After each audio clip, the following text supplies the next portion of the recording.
أعوذ بالله من الشيطان الرجيم. بسم الله الرحمن الرحيم. تبارك الذي بيده الملك وهو على كل شيء قدير، الذي خلق الموت والحياة ليبلوكم أيكم أحسن عملا، وهو العزيز الغفور، الذي خلق 7 سماوات طباقا، ما ترى في خلق الرحمن من تفاوت، فارجع البصر هل ترى من فطور، ثم ارجع البصر كرتين ينقلب إليك البصر خاسئا وهو حسير، ولقد زينا السماء الدنيا بمصابيح وجعلناها رجوما للشياطين وأعتدنا لهم عذاب السعير، وللذين كفروا بربهم عذاب جهنم وبئس المصير. إذا ألقوا فيها سمعوا لها شهيقا وهي تفور، تكاد تميز من الغيظ، كلما ألقي فيها فوج سألهم خزنتها ألم يأتكم نذير، قالوا بلى قد جاءنا نذير، فكذبنا وقلنا ما نزل الله من شيء إن أنتم إلا في ضلال كبير. وقالوا لو كنا نسمع أو نعقل ما كنا في أصحاب السعير، فاعترفوا بذنبهم فسحقا لأصحاب السعير.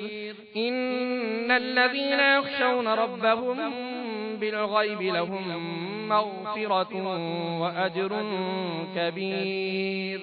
وأسروا قولكم أو اجهروا به إنه عليم بذات الصدور.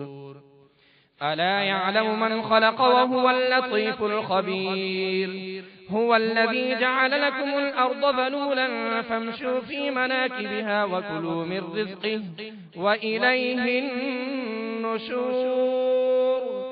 أأمنتم من في السماء أن يخسف بكم الأرض فإذا هي تمور، أم أمنتم من في السماء أن يرسل عليكم حاصبا، فستعلمون كيف نذير. ولقد كذب الذين من قبلهم فكيف كان نكير. أولم يروا إلى الطير فوقهم صافات ويقبضن ما يمسكهن إلا الرحمن إنه بكل شيء بصير. أمن هذا الذي هو جند لكم ينصركم من دون الرحمن إن الكافرون إلا في غرور. أمن هذا الذي يرزقكم إن أمسك رزقه بل لجوا في عتب ونفور. أفمن يمشي مكبا على وجهه أهدى أمن يمشي سويا على صراط مستقيم. قل هو الذي أنشأكم وجعل لكم السمع والأبصار والأفئدة قليلا ما تشكرون. قل هو الذي ذرأكم في الأرض وإليه تحشرون. ويقولون متى هذا الوعد إن كنتم صادقين. قل إنما العلم عند الله وإنما أنا نذير مبين. قل هو الذي ذرأكم في الأرض وإليه تحشرون. ويقولون متى هذا الوعد إن كنتم صادقين. قل إنما العلم عند الله وإنما أنا نذير مبين. فلما رأوه زلفة سيئت وجوه الذين كفروا وقيل هذا الذي كنتم به تدعون قل أرأيتم إن أهلكني الله ومن معي أو رحمنا فمن يجير الكافرين من عذاب أليم قل هو الرحمن آمنا به وعليه توكلنا فستعلمون من هو في ضلال مبين قل أرأيتم إن أصبح ماؤكم غورا فمن يأتيكم بماء معين الله رب العالمين.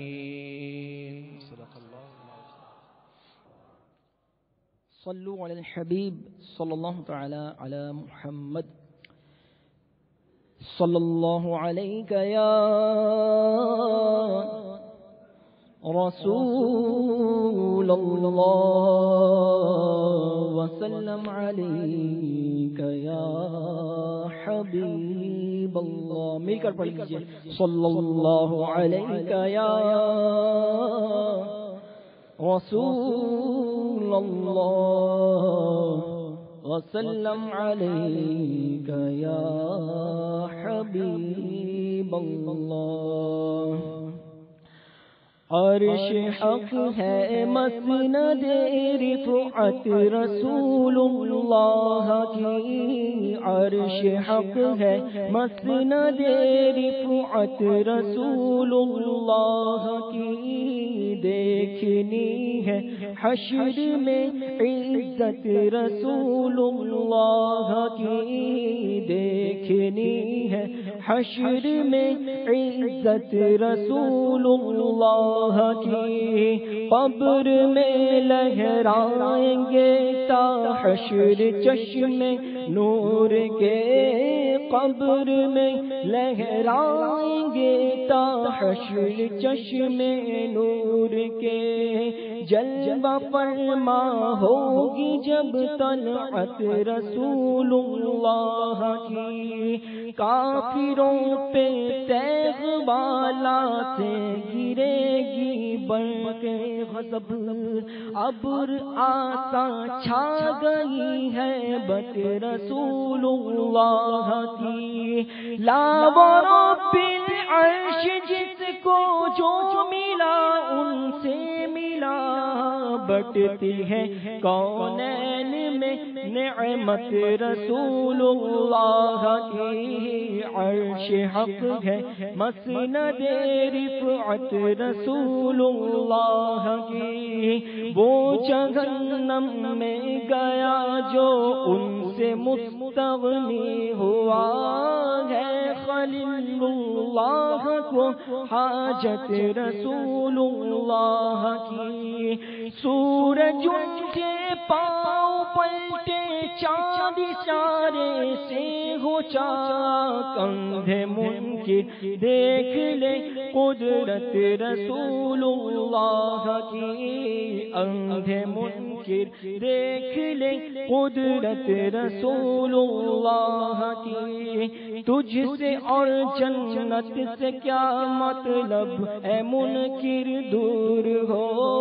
ہم رسول اللہ کے جنت رسول اللہ کی. تجھ سے اور جنت سے کیا مطلب اے منکر دور ہو. ہم رسول اللہ کے رسول اللہ کی. ہم بھکاری وہ کریم ان کا خدا ان سے فضول. اور نہ کہنا نہیں عادت رسول اللہ کے. عرش حق ہے مسند رفعت رسول اللہ کی. دیکھنی ہے حشر میں عزت رسول اللہ کی. اہل سنت کا ہے بیڑا پار.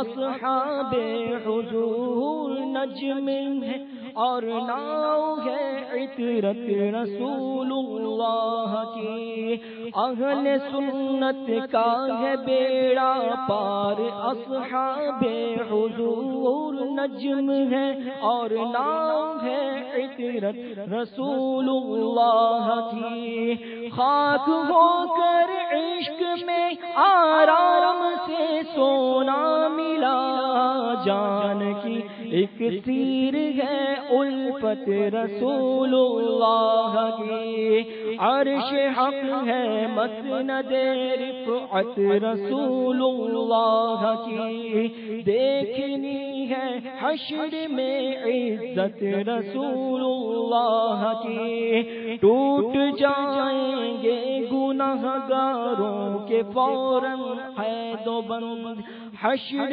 کو کھل جائے گی طاقت رسول اللہ کی، ہے گلے باغ قدس رخسار زیبائے حضور، سر کر جارے قدم قامت رسول اللہ کی، اے رضا خود صاحب قرآن ہے مداح حضور، اے رضا خود صاحب قرآن ہے مداح حضور، تجھ سے کب ممکن ہے پھر مدحت رسول اللہ کی، اے رضا خود صاحب قرآن ہے مداح حضور، تجھ سے کب ممکن ہے پھر مدحت رسول اللہ کی، عرش حق ہے مسند رفعت رسول اللہ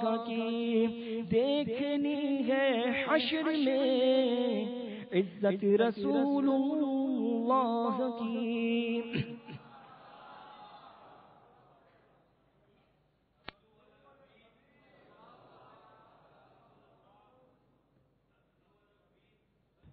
الحمد للہ رب العالمین، والصلاة والسلام على سید المرسلین، اما بعد فاعوذ باللہ من الشیطان الرجیم، بسم اللہ الرحمن الرحیم، الصلاة والسلام علیک یا رسول اللہ،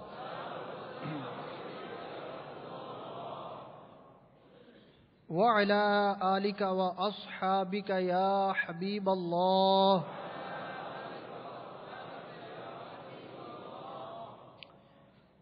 الصلاة والسلام عليك يا نبي الله،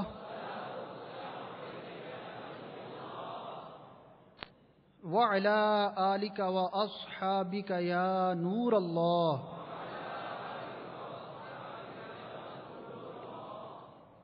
نویت سنت الاعتکاف۔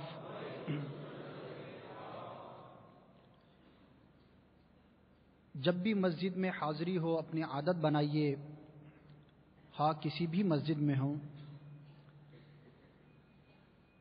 سیدھا قدم مسجد میں داخل کرتے ہی اعتکاف کی نیت کر لیا کریں۔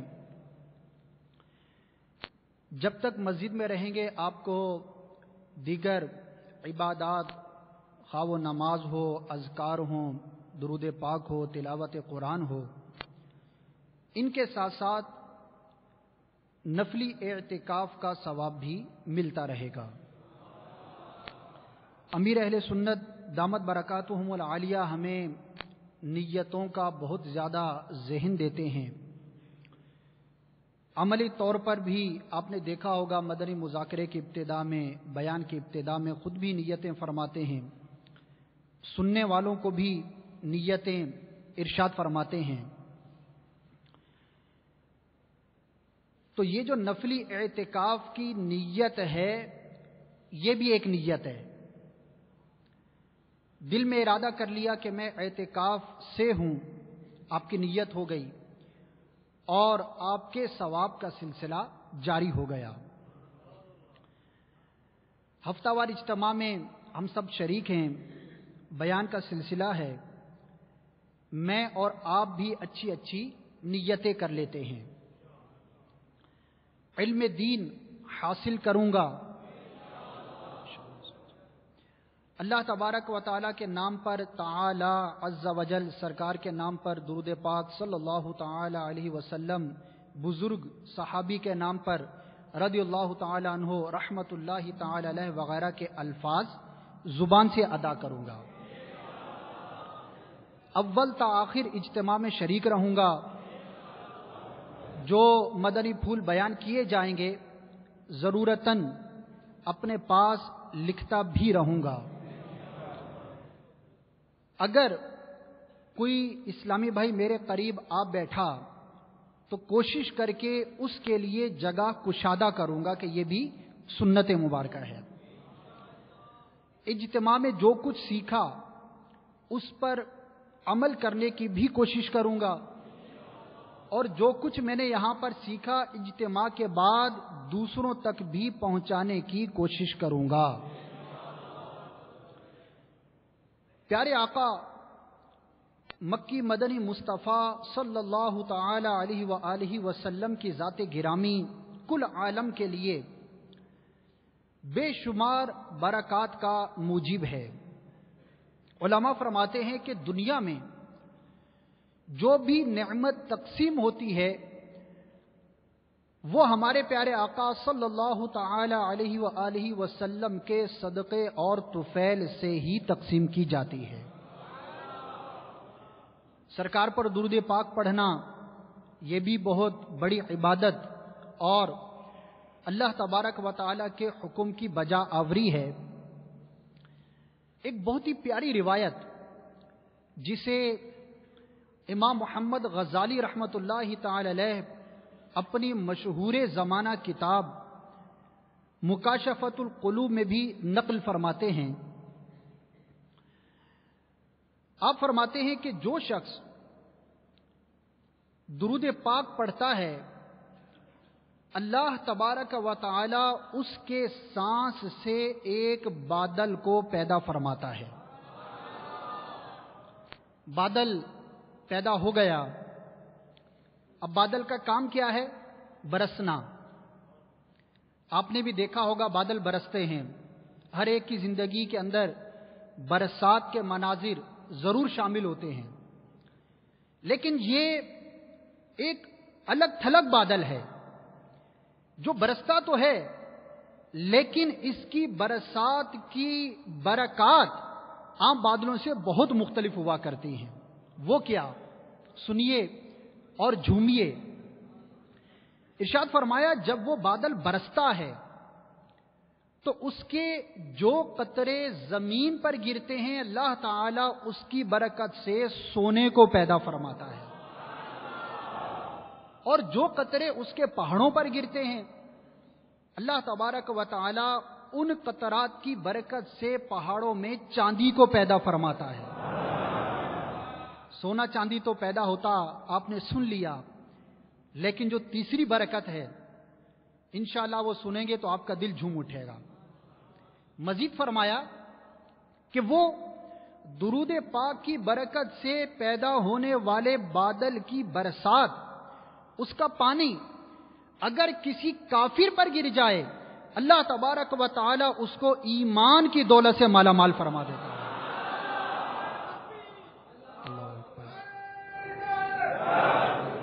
صلو علی الحبیب صلی اللہ تعالی علیہ وآلہ وسلم۔ تو معلوم ہوا کہ درود پاک کی کثرت کرنا یہ دنیاوی اور اخروی ہر طرح کے فوائد و ثمرات کا باعث ہے۔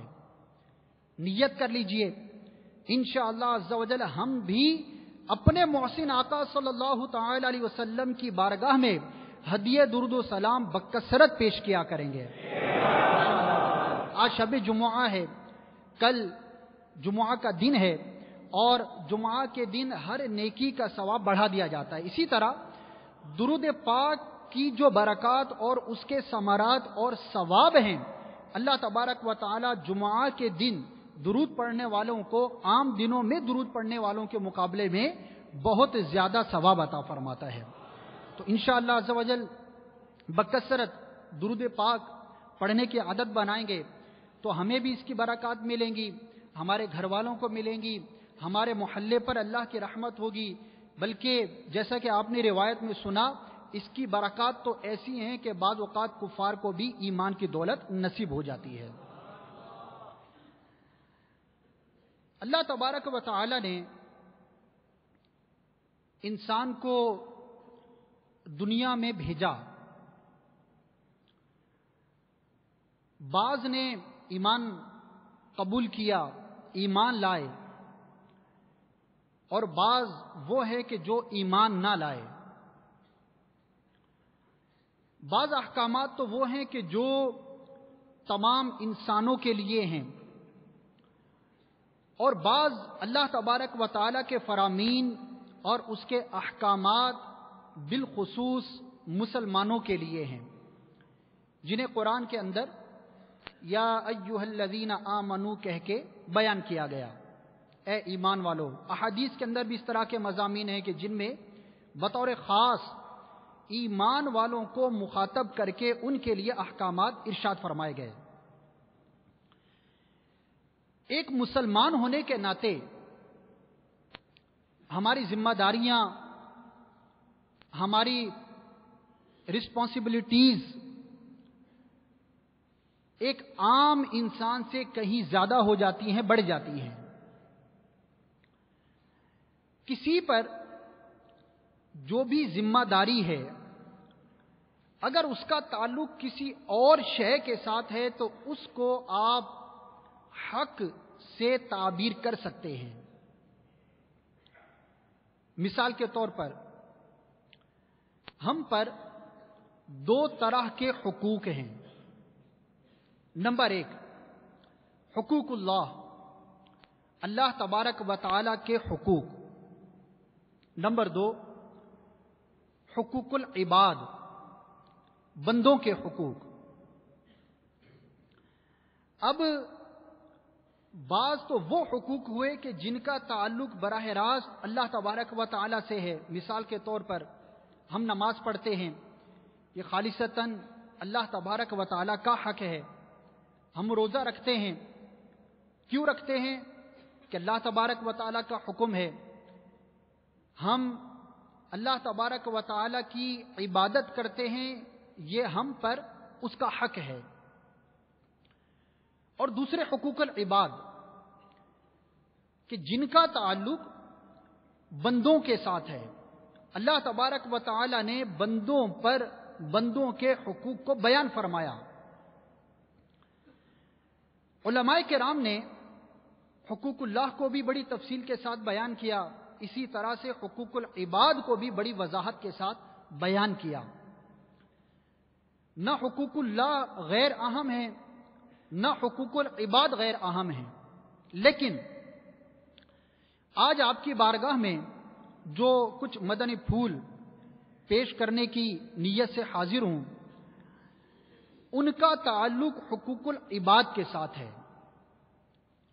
کہ ہم سوچیں، ہم غور کریں، اللہ تبارک و تعالی نے ہم پر جو بندوں کے حقوق لازم فرمائے ہیں وہ کس طرح سے ہیں اور ان کی اہمیت کس قدر ہے۔ یاد رکھیے، علماء کرام ارشاد فرماتے ہیں کہ بعض اعتبار سے حقوق العباد کا حکم حقوق اللہ سے زیادہ سخت ہے۔ وہ کیسے؟ ہو سکتا ہے ذہن میں سوال پیدا ہو کہ اللہ سب سے بڑا ہے، اس کا حق بھی سب سے بڑا ہے، تو بندے کا حق حقوق اللہ کے مقابلے میں زیادہ سخت حکم والا کیسے ہو سکتا ہے؟ اس کی وضاحت میں علماء کرام بیان فرماتے ہیں کہ وہاں چند وجوہات ہیں۔ میرے پیارے اور میٹھے اسلام بھائیوں، مدنی چینل کے ناظرین، توجہ کے ساتھ اس بات کو سمجھنے کی کوشش کیجیے کہ آج حقوق العباد کی ادائیگی میں ہم کس قدر کوشش کرتے ہیں، جبکہ اللہ تبارک و تعالی اور اس کے پیارے حبیب صلی اللہ تعالی علیہ وسلم نے ہم پر حقوق العباد کو کس قدر سختی کے ساتھ نافذ اور بیان فرمایا ہے۔ علماء فرماتے ہیں حقوق العباد کا معاملہ سخت تر ہے، اس وجہ سے کہ اللہ تبارک و تعالی نے یہ نظام بنایا، اس کی مشیت ہے کہ وہ اپنے حقوق تو توبہ سے معاف فرما دیتا ہے، لیکن بندے کا حق اس وقت تک معاف نہیں فرماتا جب تک وہ حقدار اس حق کو معاف نہ کرے۔ اور ایک اور وجہ جو سمجھنے کی ہے، اللہ تبارک و تعالی رحیم ہے، کریم ہے، رحمان ہے، وہ رحم فرماتا ہے، وہ کرم فرماتا ہے، وہ اپنے بندوں کو معاف فرماتا ہے۔ اسی طرح بندے بھی کریم ہوتے ہیں، انسان بھی انسان پر کریم ہوتا ہے، کرم کرتا ہے، انسان بھی رحم کرتا ہے، لیکن اللہ تبارک و تعالی کا رحیم ہونا بندوں کے رحیم ہونے سے بہت زیادہ ہے، اور اس کو ہر شخص سمجھ سکتا ہے۔ مثال کے طور پر اگر ہم اللہ تبارک و تعالی کی بارگاہ میں کسی حق کی معافی طلب کرتے ہیں، توبہ کرتے ہیں، رجوع لاتے ہیں، تو اس کی طرف سے کیا حکم ہے؟ التائب من الذنب کمن لا ذنب لہ، کہ گناہ سے توبہ کرنے والا ایسا ہے جیسا کہ اس نے گناہ کیا ہی نہیں۔ ایک اور مقام پر کہ بعض اوقات ایسا ہوتا ہے کہ بندہ اگر اپنے گناہ سے توبہ کر لیتا ہے، اللہ تبارک و تعالی اس کے گناہوں کو نیکیوں سے تبدیل فرما دیتا ہے۔ اس کی رحمت کا تو کوئی کنارہ ہی نہیں، کوئی اس کا شمار ہی نہیں، لیکن بندوں کے ساتھ ایسا معاملہ نہیں۔ بندہ بھی کریم ہے، وہ بھی کرم کرتا ہے، وہ بھی فضل کرتا ہے، لیکن ساری دنیا کے بندے مل کر بھی اللہ تبارک و تعالیٰ کی رحمت کو کسی کروڑویں حصے کو بھی نہیں پہنچ سکتے۔ تو جب بندوں کے حقوق کی بات آئے گی تو بندہ بندے کو ویسا معاف نہیں کیا کرتا۔ آپ کو تجربہ ہوگا، آپ بھی معاشرے کا حصہ ہیں، آپ کا بھی مختلف قسم کے افراد کے ساتھ، لوگوں کے ساتھ سلوک رہتا ہے، آپ سے بھی کسی کی غلطی ہو جاتی ہوگی۔ ہم بندے ہیں، ہم بندوں کے ساتھ کوتاہی کر جاتے ہیں، کسی کی حق تلفی کر جاتے ہیں، لیکن غور کریں، کیا بندہ اس طرح سے معافی کا اعلان کرتا ہے جس طرح اللہ تبارک و تعالیٰ نے کیا؟ نہیں، نہ کرتا ہے، نہ کر سکتا ہے، کیونکہ اللہ تبارک و تعالیٰ سے بڑھ کر رحیم کوئی ہو ہی نہیں سکتا۔ تو علماء فرماتے ہیں کہ جب رحم اور کرم میں اس قدر فرق ہے تو پھر بندوں سے معافی مانگنے میں بھی بندے کو اتنا ہی زیادہ خوفزدہ ہونا چاہیے کہ اللہ تبارک و تعالیٰ کے حق میں اگر کمی واقع ہوئی تو اللہ تبارک و تعالیٰ معاف فرما دے گا، معاف ہو جائے گا، لیکن بندے کا حق اس وقت تک معاف نہیں ہوگا جب تک وہ بندہ معاف نہیں کرے گا۔ تو یہ ایک بہت بنیادی وجہ ہے جو ہمارے لیے لمحہ فکریہ بھی ہے، لیکن ہم غور کریں، آج دعوت اسلامی کے اس اجتماع میں ہم شریک ہیں، یقیناً ہم اپنی اصلاح کے لیے آئے ہیں۔ جو بھی یہاں پر آیا ہے وہ کس لیے آیا ہے؟ کہ میں کچھ سیکھوں گا، اپنی کوتاہی پر نظر کروں گا اور یہاں سے اٹھنے سے پہلے اس کے ازالے کے لیے اپنا ذہن بناؤں گا۔ یہی ہمارا ذہن ہے نا، اور کوئی یہاں پر مال تو تقسیم نہیں ہو رہا، نہ یہاں پر کوئی ڈگریاں تقسیم ہو رہی ہیں، نہ یہاں پر آنے والے کو یہ پتا ہے کہ میں جب یہاں سے جاؤں گا تو مجھے گیٹ پر جو ہے وہ اتنی رقم کا لفافہ مل جائے گا۔ ہمارے آنے کا مقصد کیا ہے؟ اپنی اصلاح کرنا، جو بیان کے اندر مدنی پھول بیان کیے گئے اس کے مطابق اپنا ذہن بنانا۔ تو آج ہم نے حقوق العباد کے بارے میں اپنا ذہن بنانا ہے کہ حقوق العباد کو ادا کرنے میں اب تک جو مجھ سے کوتاہی رہی، میں انشاءاللہ عز و جل اب اس کوتاہی کو پورا کرنے کی بھرپور کوشش کروں گا۔ جب ہم نے یہ بات سمجھ لی کہ حقوق العباد کا معاملہ انتہائی سنگین ہے، انتہائی سخت ہے، تو میرے پیار اور میٹھے اسلام بھائیوں، وہ شخص کس قدر بد نصیب ہے، وہ شخص کس قدر برا ہے، وہ شخص کس قدر بے وقوف ہے کہ اتنے سخت معاملے کے ہوتے ہوئے بھی بندوں کے حقوق کو ادا کرنے کا ذہن نہیں رکھتا۔ قربان جائیے ہمارے پیارے آقا مدینہ والے مصطفیٰ صلی اللہ تعالی علیہ وسلم پر کہ آپ نے ہمیں بندوں کے حقوق کو سمجھنے اور کل بروز قیامت پیش آنے والے واقعات کو بیان کر کے ہم پر کس قدر احسان فرمایا ہے، کتنا پیارا اور خوبصورت انداز ہے ہمارے پیارے آقا مدینے والے مصطفیٰ صلی اللہ تعالی علیہ وسلم کا ہم غلاموں کو سمجھانے کا۔ آئیے ایک بہت ہی رقت انگیز روایت آپ کی بارگاہ میں پیش کرتا ہوں، جس سے آپ حقوق العباد میں کوتاہی کرنے والے کی برائی کو سمجھ سکتے ہیں۔ پیارے آقا مدینے والے مصطفیٰ صلی اللہ تعالی علیہ وسلم نے ارشاد فرمایا اپنے پیارے پیارے صحابہ کرام سے، اتدرون من المفلس من امتی، سوال کیا، اے لوگو کیا تم جانتے ہو کہ میری امت میں مفلس کون ہے؟ ارشاد فرمایا، المفلس من یأتی یوم القیامت بصیام وصلاۃ وزکاۃ وحج ویأتی وقد شتم ھذا واکل مال ھذا وسفک دم ھذا وضرب ھذا فیعطى ھذا من حسناته وھذا من حسناته فإن فنیت قبل ان يقضى ما علیہ اخذ من خطایاہم فطرح علیہ ثم طرح فی النار۔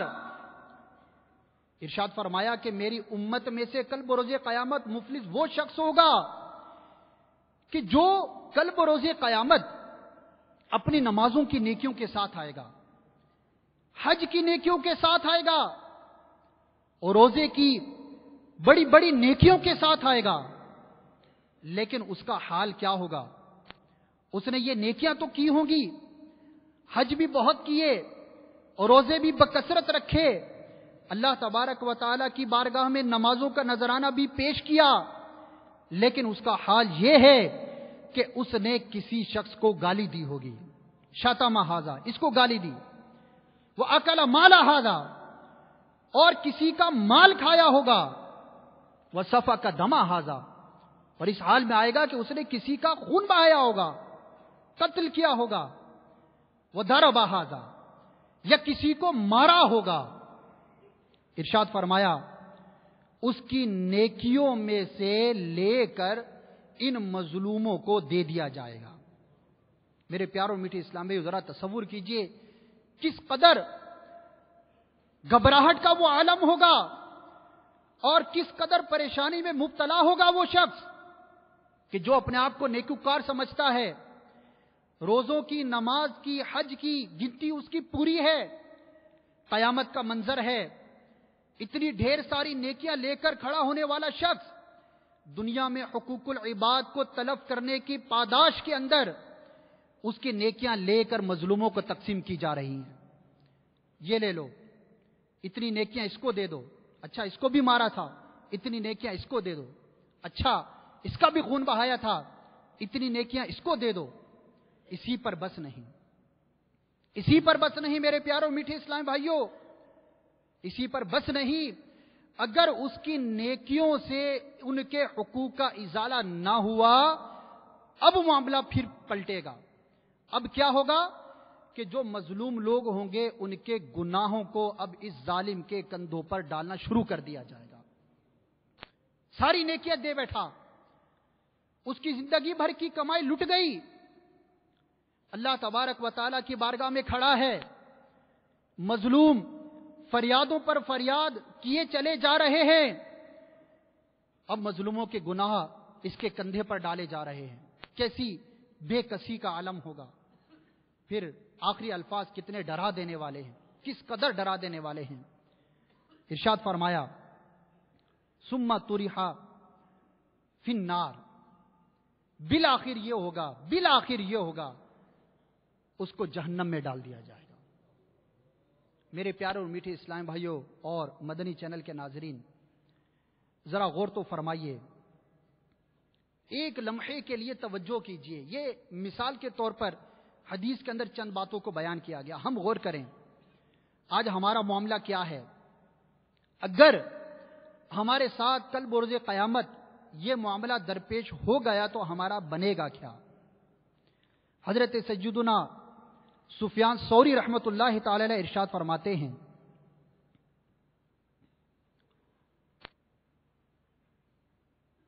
تو اگر اپنے خالق کے 70 گناہ لیے ہوئے اس کے دربار میں پیش ہو، یہ اس سے کہیں بہتر ہے کہ تو مخلوق کا ایک گناہ لے کر اللہ کی بارگاہ میں حاضر ہو۔ یہ وہی بات جو میں نے تمہید میں عرض کی کہ اللہ تبارک و تعالیٰ کی بارگاہ میں جو بندہ گناہوں کے ساتھ پیش ہو، اللہ تبارک و تعالیٰ اسے معاف فرما دے گا، لیکن مخلوق کے حقوق کا معاملہ بہت زیادہ سخت تر ہے۔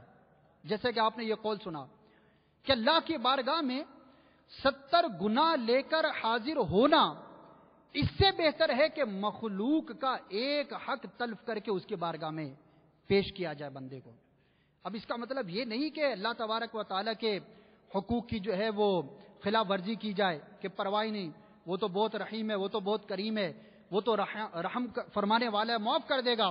سفیان ثوری بھی فرما رہے ہیں کہ 70 گناہ لے کر حاضر ہو جائے تو کوئی مسئلہ نہیں، ایک بندے کا حق نہیں ہونا چاہیے، یہ اس سے مراد نہیں، بلکہ اس طرح کے جو اقوال ہوتے ہیں وہ کسی شے کی برائی کو اور اس شے کی برائی کی شدت کو بیان کرنے کے لیے ہوتے ہیں کہ اللہ کی بارگاہ میں 70 گناہ لے کر حاضر ہونا ان کے نزدیک مخلوق کے ایک ظلم کو اور ایک حق کو لے کر حاضر ہونے سے زیادہ برا ہے۔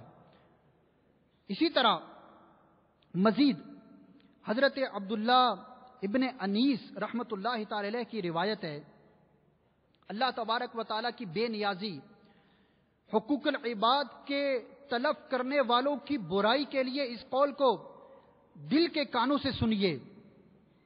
ارشاد فرماتے ہیں عبداللہ ابن انیس رحمت اللہ تعالی علیہ، یقول ینادی رب العزت یوم القیامہ، اللہ تبارک و تعالی کل بروز قیامت ندا فرمائے گا، انا الملک الدیان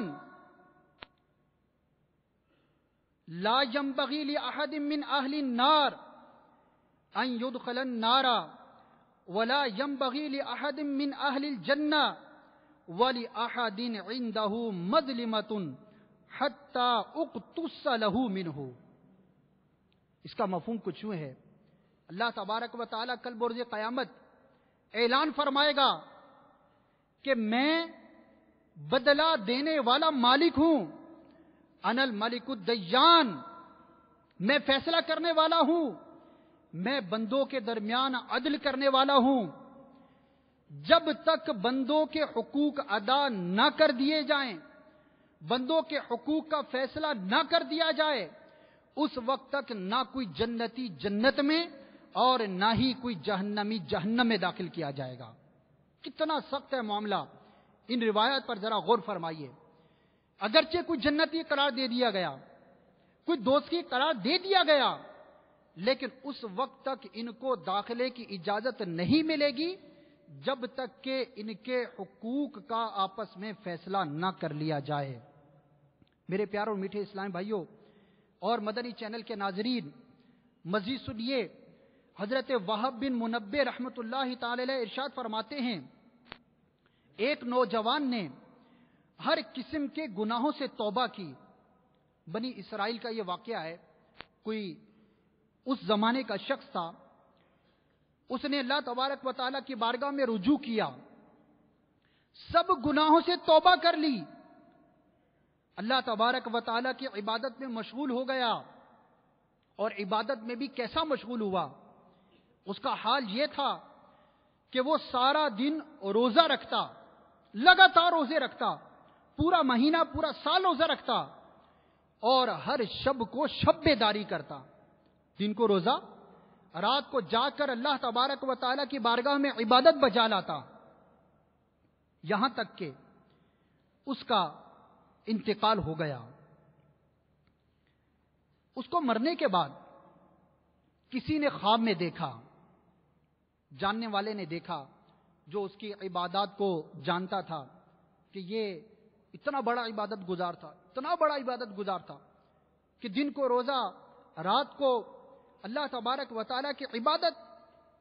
نہ کوئی عمدہ غذا کھائی اس نے، نہ سائے کے اندر بیٹھتا. یعنی اس نے اپنی جان کو اتنی مشقتوں میں ڈال رکھا تھا. کتنا بڑا عبادت گزار ہوگا. جب اسے پوچھا کہ بھائی ما فعل اللہ بکا، اللہ تبارک و تعالیٰ نے تیرے ساتھ کیا معاملہ کیا؟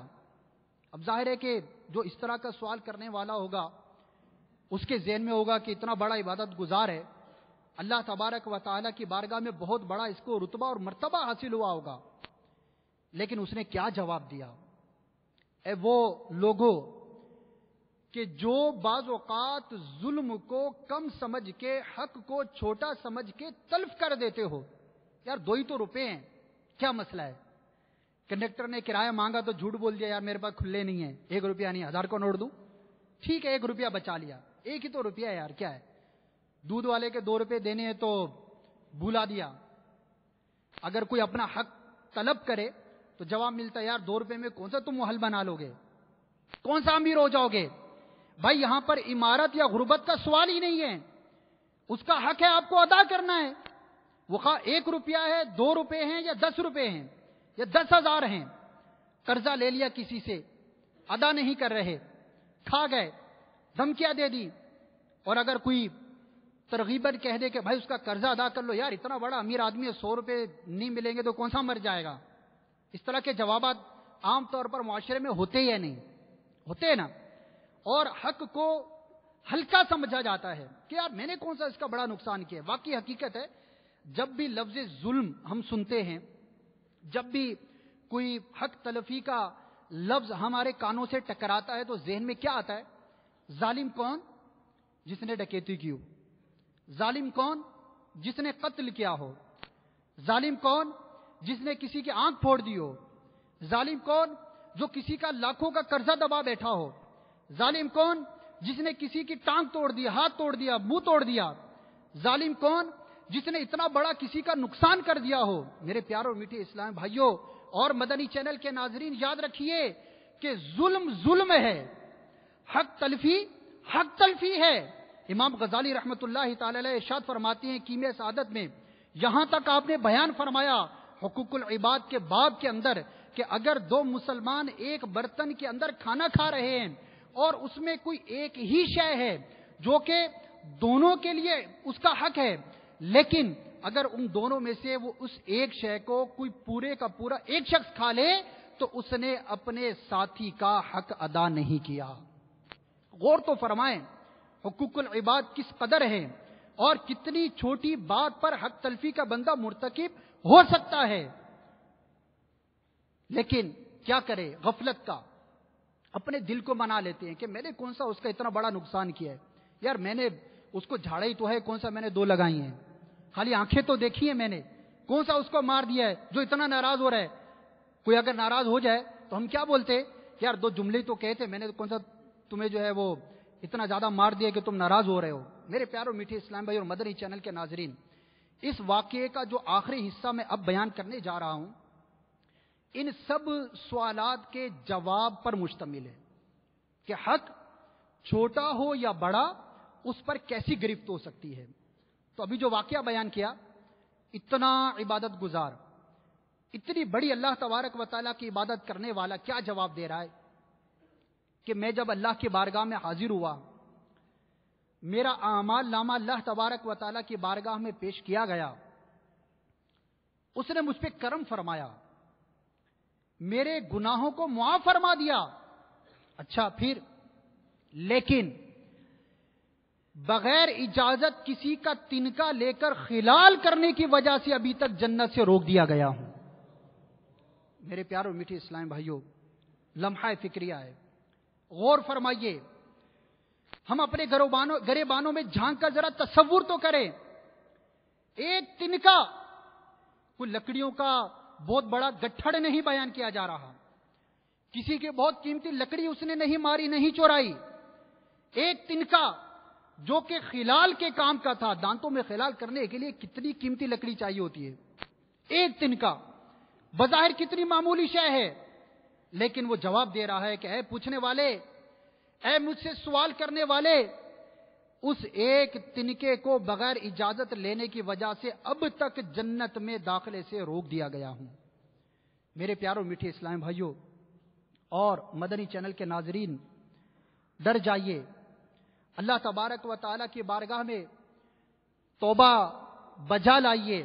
یاد رکھیے کہ حق العبد میں جہاں بندے کا حق تلف کرتا ہے، وہیں ایک اعتبار سے بندہ اللہ تبارک و تعالیٰ کے حق تلفی میں بھی مبتلا ہوتا ہے، کیونکہ بندے کا حق ادا نہ کر کے بندہ اللہ تبارک و تعالیٰ کی بھی تو نافرمانی کرتا ہے نا، کہ اللہ ہی کا حکم ہے نا کہ بندوں کے حقوق ادا کرو، تو اللہ کی بھی نافرمانی ہے اس میں، اور بندے کا حق تلف کرنا بھی ہے۔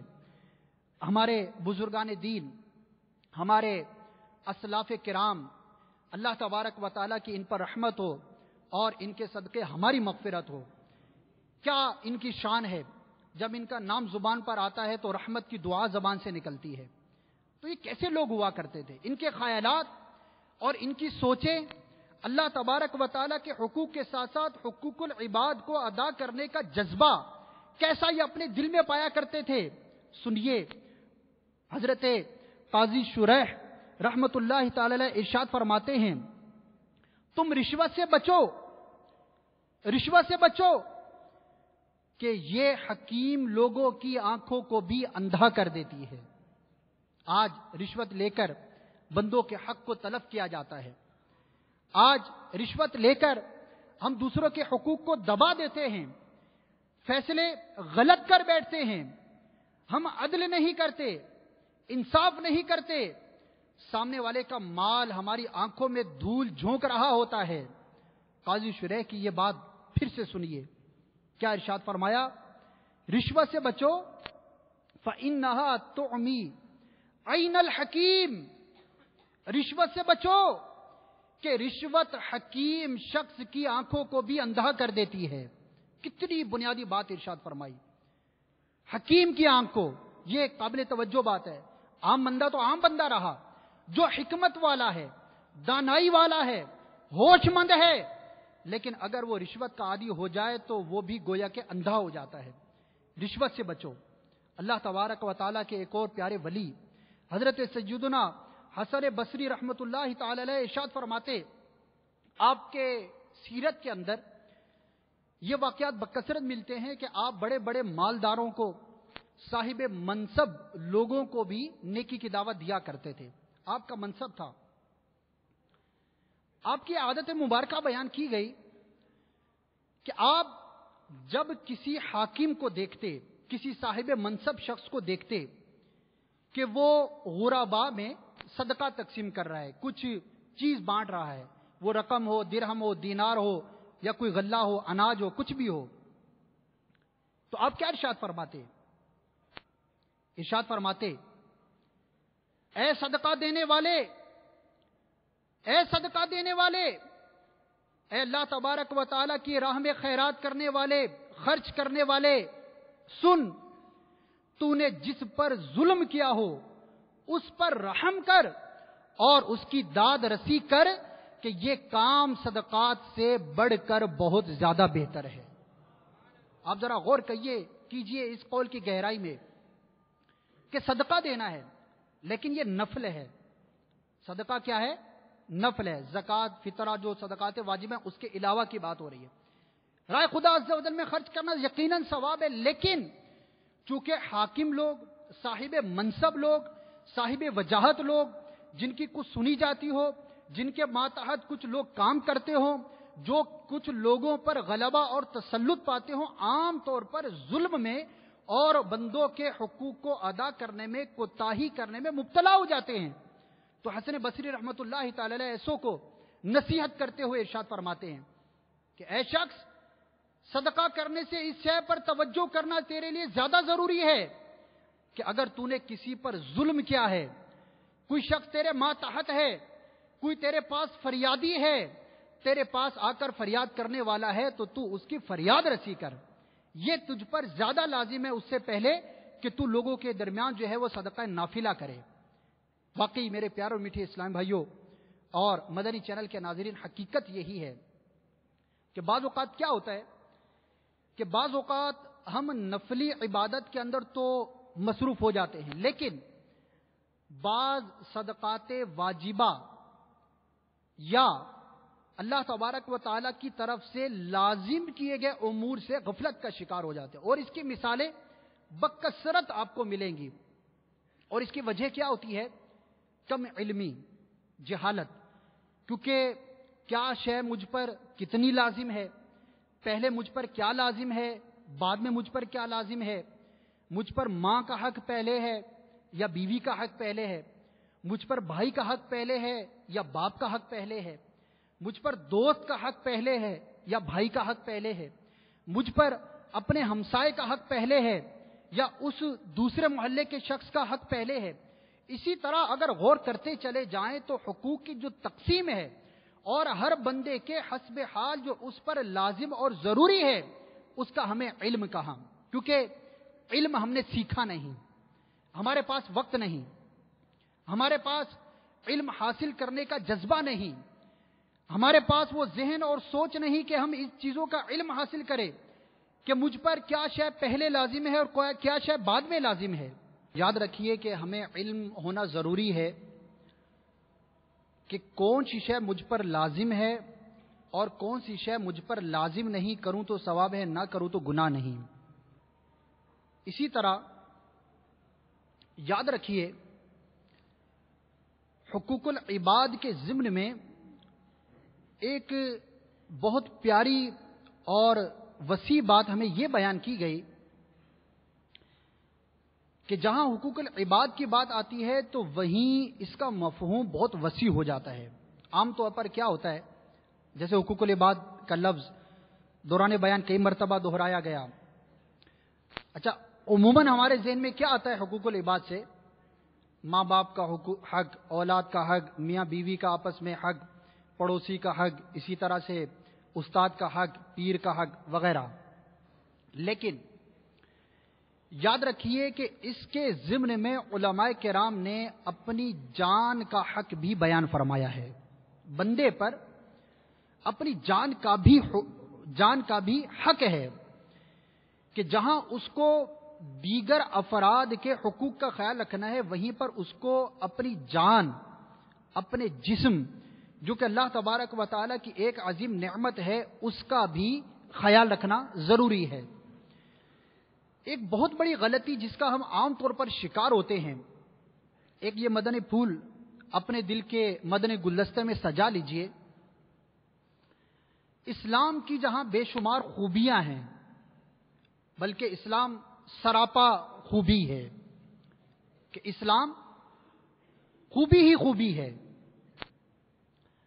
اس کی خوبیوں میں سے ایک بہت بڑی خوبی یہ ہے کہ اسلام ہمیں افراط و تفریط سے منع فرماتا ہے۔ کسی شے میں اتنا بڑھ جانا کہ دوسری شے کو بالکل پس پش ڈال دینا ناپسندیدہ، بلکہ کیا ارشاد فرمایا؟ خیر الاموری اوسطھا، کہ کاموں میں، معاملات میں، امور میں بہتر وہ ہیں جو کہ میانہ روی کے ساتھ ہوں۔ اچھا، اب یہاں پر بھی بہت ساری غلطیوں میں ہم یوں پڑ جاتے ہیں۔ اب جیسے حقوق کی بات ہو رہی ہے، اب ہر شخص اپنے تئیں ذہن میں سوچ رہا ہوگا کہ اچھا ہاں مجھے یہ حق ادا کرنا ہے، اب تو مجھے یہ کرنا ہے، مجھے یہ کرنا ہے۔ لیکن ان حقوق کی ادائیگی میں بھی میانہ روی ہونا بہت ضروری ہے۔ کیوں؟ کہ کہیں ایسا نہ ہو کہ ایک کے حق کی ادائیگی میں آپ اتنا مشغول ہو جائیں کہ دوسرے حق سے بالکل ہی غافل ہو جائیں، یہ بھی درست نہیں۔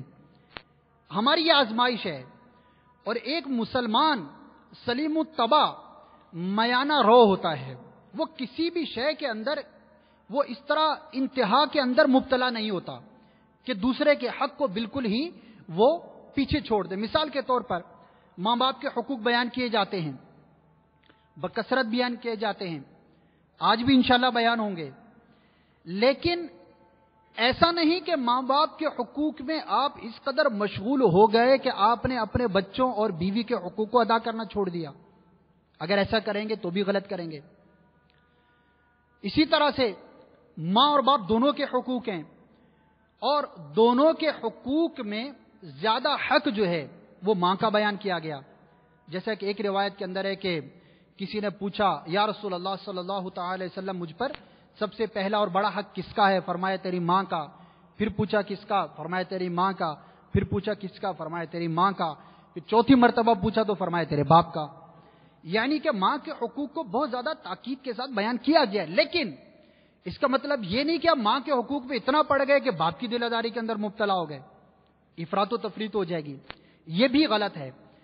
جہاں اسلام ہمیں ہر شے میں میانہ روی اختیار کرنے کا حکم دیتا ہے، وہیں حقوق کی ادائیگی میں بھی میانہ روی کا حکم ہمیں قرآن و سنت کے اندر ملتا ہے.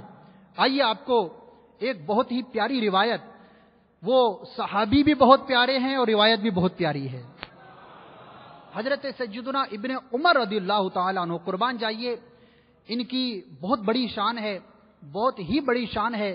بکثرت احادیث کے راوی ہیں، اور بالخصوص ابن عمر رضی اللہ تعالی عنہ کا سرکار صلی اللہ تعالی علیہ وسلم سے عشق، محبت اور سرکار صلی اللہ تعالی علیہ وسلم کی سنت کی پیروی میں بہت نمایاں مقام بیان کیا جاتا ہے. یہ وہ صحابی ہیں کہ یہ مکہ اور مدینہ کے درمیان جو راستے ہوا کرتے تھے، وہاں پر جا کر لوگوں سے پوچھا کرتے تھے کہ بتاؤ میرے آقا نے یہاں پر دوران سفر کہاں نماز پڑھی تھی. جہاں پتہ چلتا وہیں جا کر نماز ادا کرتے کہ نماز تو میرے رب عز و جل کی ہے، بندگی تو اللہ تبارک و تعالیٰ کی ہے، عبادت تو اللہ تبارک و تعالیٰ کی ہے، لیکن ادا وہاں کروں جہاں میرے آقا نے ادا کیا ہے. اتنے پیارے صحابی، اور بھی ان کے بکثرت سنت کی پیروی کے واقعات ملتے ہیں، اور بہت بڑے فقیہ عالم. ویسے تو ہر صحابی ہی فقیہ عالم ہے، بہت بڑے عالم ہے، لیکن صحابہ کرام میں بھی علم کے مراتب کو بیان کیا گیا. بہرحال یہ سرکار صلی اللہ تعالی علیہ وسلم کے بہت ہی پیارے صحابی، عبادت کا ان کو بڑا ذوق، بڑا شوق. ایک مرتبہ سرکار کی بارگاہ میں حاضر ہیں. دراصل ان کے زوجہ نے سرکار کی بارگاہ میں کچھ عرض کیا. ایک مرتبہ سرکار کی بارگاہ میں حاضر ہوئے تو پیارے آقا صلی اللہ تعالی علیہ وسلم نے ان سے فرمایا، اے ابن عمر، مجھے یہ اطلاع ملی ہے کہ تم دن کو روزہ رکھتے ہو اور ساری رات نوافل پڑھتے ہو. عرض کیا، جی ہاں یا رسول اللہ صلی اللہ تعالی علیہ وسلم، ایسا ہی ہے، اللہ کا کرم ہے، فضل ہے. سارا دن روزہ رکھتا ہوں، ساری رات نوافل میں گزارتا ہوں. ارشاد فرمایا، ایسا نہ کرو. ان الفاظ پر ذرا غور فرمائیے. یہ بات جو آپ کو میں عرض کرنا چاہ رہا ہوں، سمجھانے کی کوشش کر رہا ہوں، افراط و تفریط نہیں ہونی چاہیے حقوق کی ادائیگی میں. کتنا پیارا عمل ہے روزہ رکھنا، کتنا پیارا عمل ہے. اللہ تبارک و تعالیٰ کو کس قدر پسند ہے. اس کی بارگاہ میں نوافل ادا کرنا، اس کی عبادت کرنا اس کو کس قدر پسند ہے. اس کی ناپسندیدگی کا کوئی تصور ہی نہیں. دونوں بہت اعلیٰ اور افضل کام ہیں. لیکن سرکار کیا فرما رہے ہیں؟ ایسا مت کرو. وجہ کیا ہے؟ کیوں فرمایا جا رہا ہے؟ یہ بات سمجھنے کی ہے. ارشاد فرمایا، اے ابن عمر، ایسا مت کرو. جی حضور کیا کروں؟ فرمایا، روزہ بھی رکھو اور افطار بھی کرو. یعنی کبھی روزہ رکھو اور کبھی چھوڑ دو. رات کو نوافل بھی ادا کرو اور آرام بھی کرو. کیوں؟ کیونکہ تمہارے جسم کا بھی تم پر حق ہے. تمہارے جسم کا بھی تم پر حق ہے. تمہاری آنکھ کا بھی تم پر حق ہے. تمہاری زوجہ کا بھی تم پر حق ہے. اور تمہارے مہمان کا بھی تم پر حق ہے. جس نے مسلسل روزہ رکھا اس کا روزہ قبول نہیں. اور ہر ماہ کے 3 روزے مسلسل روزوں کی طرح ہیں. یہ سرکار فرما رہے ہیں، سنتے چلے جائیے. سرکار نے منع فرمایا کہ مسلسل روزے مت رکھو، کبھی روزہ رکھو کبھی افطار کرو. تم پر تمہاری جان کا، تمہاری آنکھ کا، تمہاری زوجہ کا، تمہارے مہمان کا حق ہے، تمہارے جسم کا حق ہے. پھر ارشاد فرما رہے ہیں کہ 3 روزے مسلسل روزوں کی طرح ہیں، لہذا ہر ماہ 3 روزے رکھ لیا کرو اور 1 ماہ میں قرآن ختم کرو. قرآن مجید کی مکمل تلاوت کرو۔ جب سرکار نے یہ ارشاد فرمایا، ان کو تخفیف کا کہا، کم کرو، کمی کی جانب بیان فرمائی، تو ابن عمر رضی اللہ تعالی عنہ نے عرض کی، یا رسول اللہ صلی اللہ تعالی علیہ وسلم، آپ کا حکم سر آنکھوں پر، میں اس سے زیادہ کی قوت رکھتا ہوں۔ آپ جو فرما رہے ہیں وہ بجا ہے، لیکن یا رسول اللہ صلی اللہ تعالی علیہ وسلم، میں اس سے زیادہ کی طاقت رکھتا ہوں۔ ٹھیک ہے، جسم کا حق جو آپ نے ارشاد فرمایا وہ مجھ پر ہے، لیکن میں 3 روزوں سے زیادہ کی قوت رکھتا ہوں۔ اسی طرح 1 ماہ سے پہلے مکمل قرآن ختم کرنا میرے لیے کوئی دشوار نہیں، آسان ہے۔ پھر سرکار نے کیا ارشاد فرمایا؟ ارشاد فرمایا کہ پھر ایسا کرو، بہترین طریقے کے روزے رکھو جو کہ صوم داؤد ہیں۔ 1 دن روزہ رکھو اور 1 دن افطار کرو، اور 1 ہفتے میں قرآن ختم کرو، ولا تزد علی ذالک، اور اے ابن عمر اس پر زیادہ مت کرنا۔ میرے پیارے اور میٹھے اسلام بھائیوں اور مدنی چینل کے ناظرین، ذرا غور فرمائیے، بالخصوص ان اسلامی بھائیوں کو میں یہ عرض کرنا چاہوں گا کہ جو، ویسے ایسا ہوتا بہت کم ہے، لیکن سمجھانے کے لیے عرض کر رہا ہوں، کوئی ہم میں سے شاید ہی اتنی عبادت کرتا ہو کہ جس کو تخفیف کا کہا جائے، بلکہ ہمارا حال تو یہ ہے کہ فرائض و واجبات کی پابندی بڑی مشکل سے ہوتی ہے۔ سنت قبلیہ اور جو نماز فرض کے ساتھ نوافل ہے وہ ہم کتنے ادا کرتے ہیں ہم سمجھتے ہیں۔ یہ ان کے لیے تھا، ان حضرات کے لیے تھا کہ جو اس قدر کثرت کے ساتھ عبادت کیا کرتے تھے۔ اب اس کے اندر غور فرمائیے، جو ہمیں سیکھنے کا اس کے اندر مدنی پھول ہے کہ کسی ایک شے میں اس قدر زیادہ مبتلا ہو جانا، زیادہ لگ جانا کہ کسی اور کے حق میں کمی واقع ہو، اس سے سرکار نے منع فرمایا۔ یہ سیکھنے کی بات ہے۔ عبادات کے اندر بھی سرکار صلی اللہ تعالی علیہ وسلم نے میانہ روی اختیار کرنے کا فرمایا، اور دیگر لوگوں کے حقوق کو یہاں پر بیان کیا۔ اور پھر صحابی نے جب عرض کیا کہ میں اس سے زیادہ بھی کر سکتا ہوں دیگر حقوق کی ادائیگی کے ساتھ ساتھ، تو یا رسول اللہ صلی اللہ تعالی علیہ وسلم مجھے زیادہ کی اجازت دیجیے۔ تو سرکار صلی اللہ تعالی علیہ وسلم نے کچھ مزید ان کو اجازت مرحمت فرمائی، لیکن پھر کیا ارشاد فرمایا؟ وَلَا تَزِدْ عَلَى ذَلِكَ، اے ابن عمر اتنا کر لو لیکن اس پر زیادتی مت کرنا۔ سبحان اللہ، کیا شان ہے ہمارے صحابہ کرام کی، اللہ تبارک و تعالی ان کا صدقہ ہمیں نصیب فرمائے۔ کیسی شان ہے ان کی کہ ان کے عبادات کو سرکار صلی اللہ تعالی علیہ وسلم طے فرمایا کرتے تھے۔ کیسا قرب تھا اور کیسا ان کو مرتبہ حاصل تھا، یعنی نوافل کی بات کرو، ورنہ فرائض اور واجبات تو ظاہر سب کے لیے یکساں ہیں، لیکن نوافل کے اندر یہ سرکار سے براہ راست رہنمائی لیا کرتے تھے۔ یہاں پر حدیث پاک میں ایک جو جملہ گزرا اس کی وضاحت کرنا ضروری سمجھتا ہوں کہ جو سرکار نے ارشاد فرمایا نا کہ جو مسلسل روزے رکھے وہ اللہ کی بارگاہ میں قبول نہیں، تو اس سے یہ مراد نہیں کہ آپ مسلسل جو روزے رکھے وہ گناہگار ہو جائے گا۔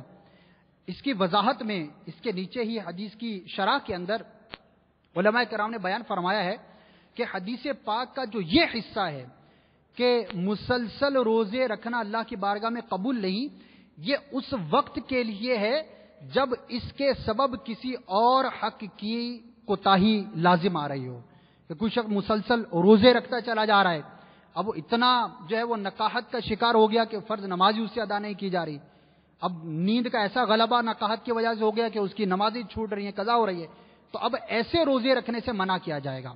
تو یہ جو حدیث پاک میں بیان کیا کہ مسلسل روزے رکھنا یہ اللہ تبارک و تعالیٰ کی بارگاہ میں مقبول نہیں، تو اس سے مراد جو ہے وہ یہ ہے کہ جب اس سے کسی اور شے کے اندر خلل واقع ہوتا ہو۔ تو بہرحال میرے پیارے میٹھے اسلام بھائیوں اور مدنی چینل کے ناظرین، میں عرض یہ کر رہا تھا کہ اللہ تبارک و تعالیٰ نے ہم پر جو بندوں کے حقوق لازم فرمائے ہیں ان کو ادا کرنے میں کوتاہی کرنا یہ ہرگز روا نہیں۔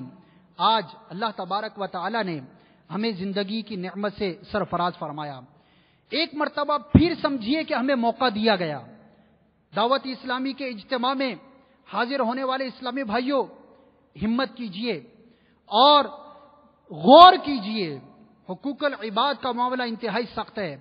ایک شخص کا جنازہ پڑھنے سے سرکار صلی اللہ تعالی وسلم نے فقط اس وجہ سے انکار فرما دیا کہ اس پر بندوں کے حقوق لازم تھے۔ قرض دار رہ کے وہ مر گیا تھا. سرکار صلی اللہ تعالی علیہ وسلم نے جنازہ پڑھنے سے انکار فرما دیا.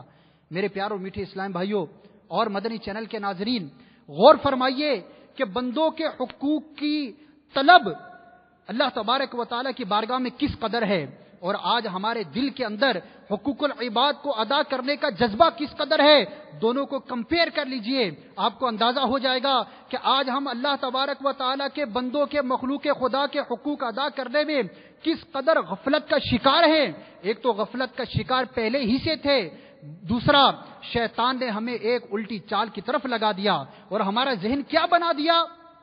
کامنلی آج ہمارا ذہن کیا ہے، یہ بات اپنے دل میں اس کو جگہ دیجئے، ذہن میں اس کو یاد رکھیے اور ذرا غور تو فرمائیے. آج شیطان نے حقوق العباد سے غافل کر کے ہمیں کس طرف لگا دیا. آج ہر ایک کا ذہن یہ بن گیا ہے کہ میرے حقوق ادا کیے جائیں، میرے حقوق ادا کیے جائیں، میں کسی کا حق ادا کروں یا نہ کروں.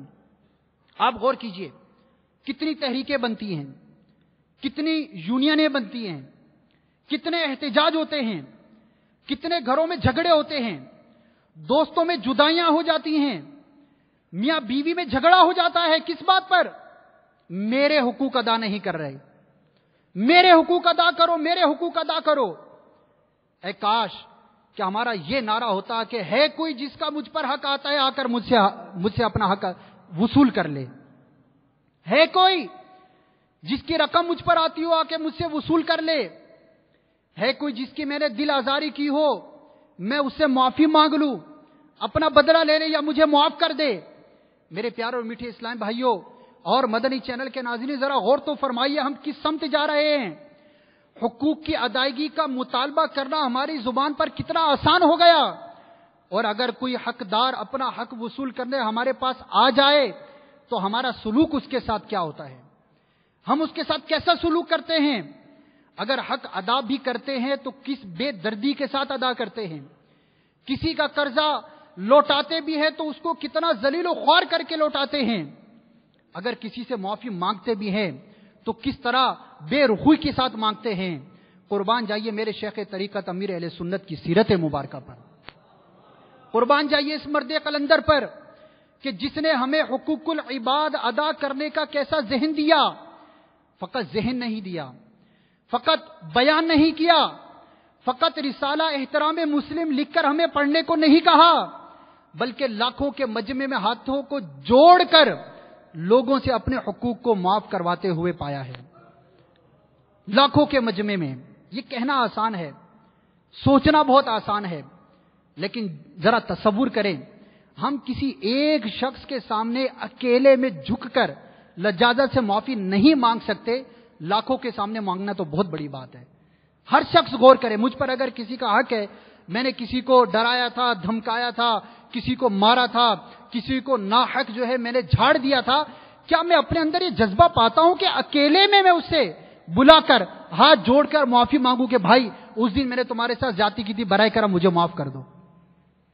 اکیلے میں معافی مانگنے کا جذبہ نہیں پاتے، لاکھوں ہزاروں کے سامنے تو مانگنا دور کی بات. یہ سب باتیں ہماری ترغیب کے لیے ہیں.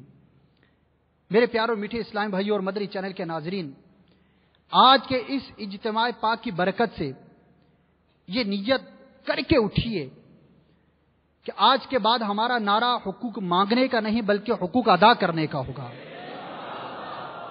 وہ حقوق خواہ ماں باپ کے ہوں، وہ حقوق خواہ اولاد کے ہوں، وہ حقوق خواہ ہمارے دوست کے ہوں، وہ حقوق خواہ ہمارے پارٹنر کے بزنس پارٹنر جو ہے ہمارا اس کے ہوں، وہ سیٹ ہے اس پر اجیر کے حقوق ہیں، یا اجیر ہے اس پر مستاجر کے حقوق ہیں، کسی بھی قسم کے حقوق ہے. دیکھیں ان سب کو بیان کرنا، یہ ہر حق اپنی جگہ پر ایک مکمل ٹاپک ہے.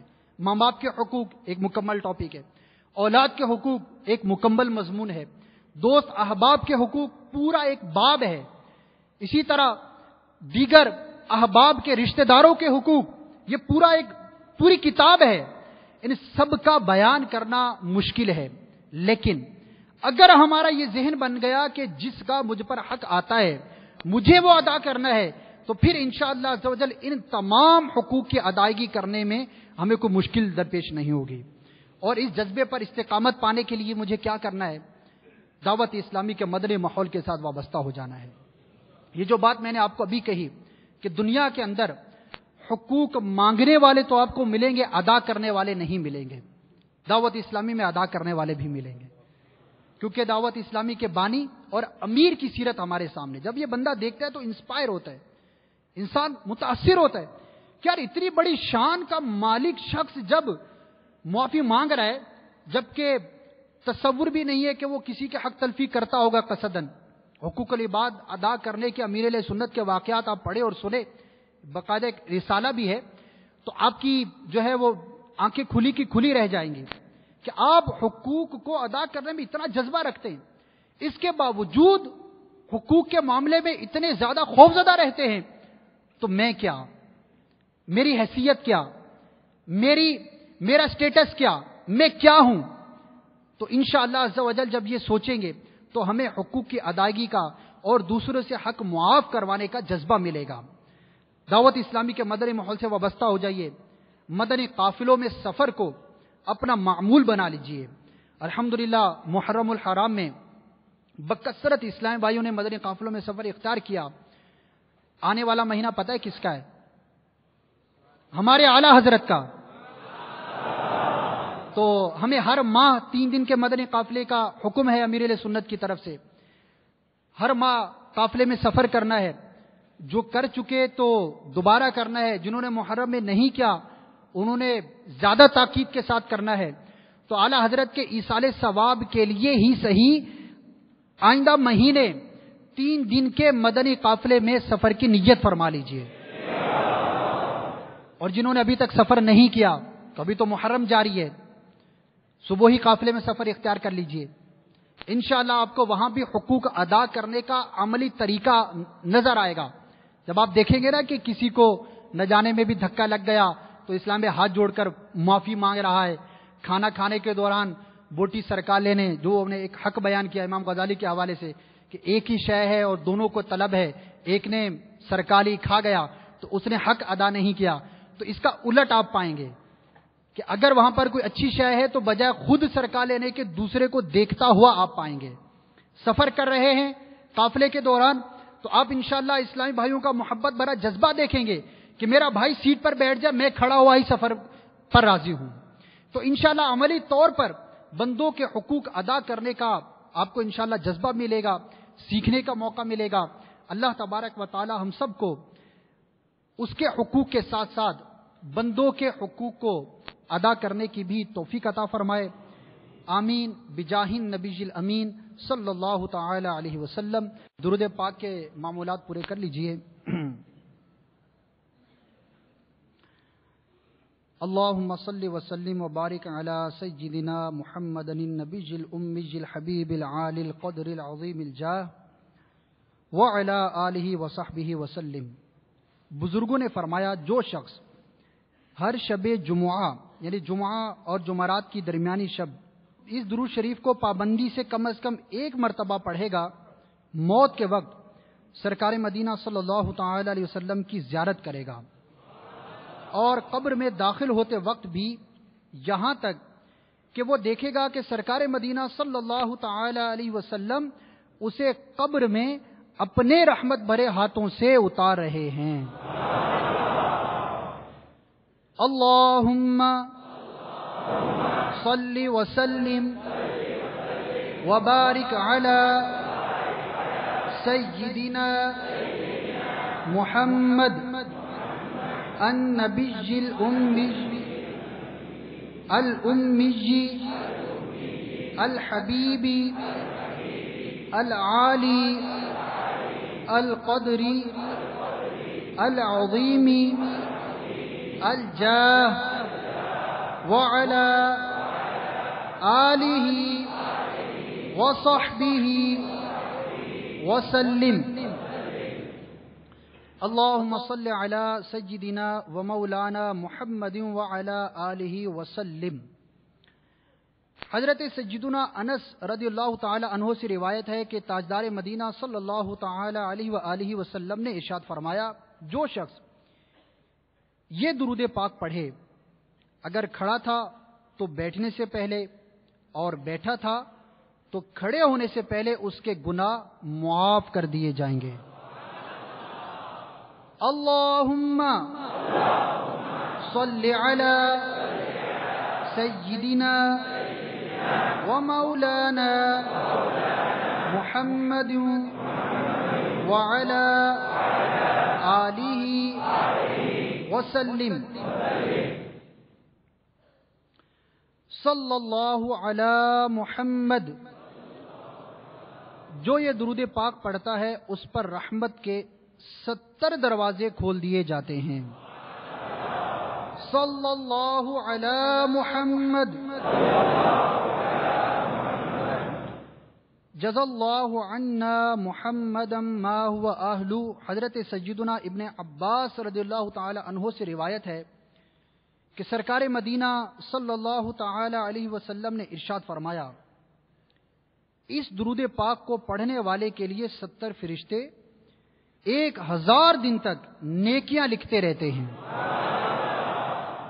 جزا اللہ عنا محمدا ما هو اہلہ۔ اللہم صلی علی سیدنا محمد عدد ما فی علم اللہ صلاة دائمتا بدوام ملک اللہ۔ حضرت احمد صاوی رحمت اللہ تعالی علیہ بعض بزرگوں سے نقل فرماتے ہیں، اس درود پاک کو ایک بار پڑھنے سے 6 لاکھ درود پڑھنے کا ثواب ملتا ہے۔ اللہم صلی علی سیدنا محمد عدد ما فی علم اللہ صلاة دائمتا بدوام ملک اللہ۔ اللہم صلی علی محمد کما تحب وترضی لہ۔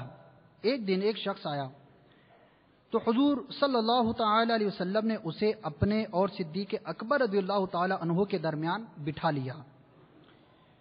اس سے صحابہ کرام علیہم رضوان کو تعجب ہوا کہ یہ کون ذی مرتبہ ہے۔ جب وہ چلا گیا تو سرکار صلی اللہ تعالی علیہ وسلم نے ارشاد فرمایا، یہ جب مجھ پر درود پاک پڑھتا ہے تو یوں پڑھتا ہے، آپ بھی پڑھ لیجئے، اللہم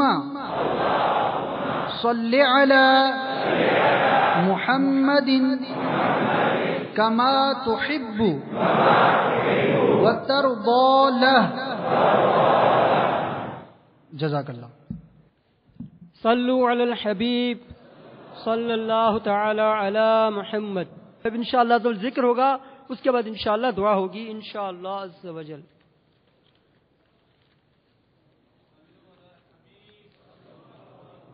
صلو علی الحبیب۔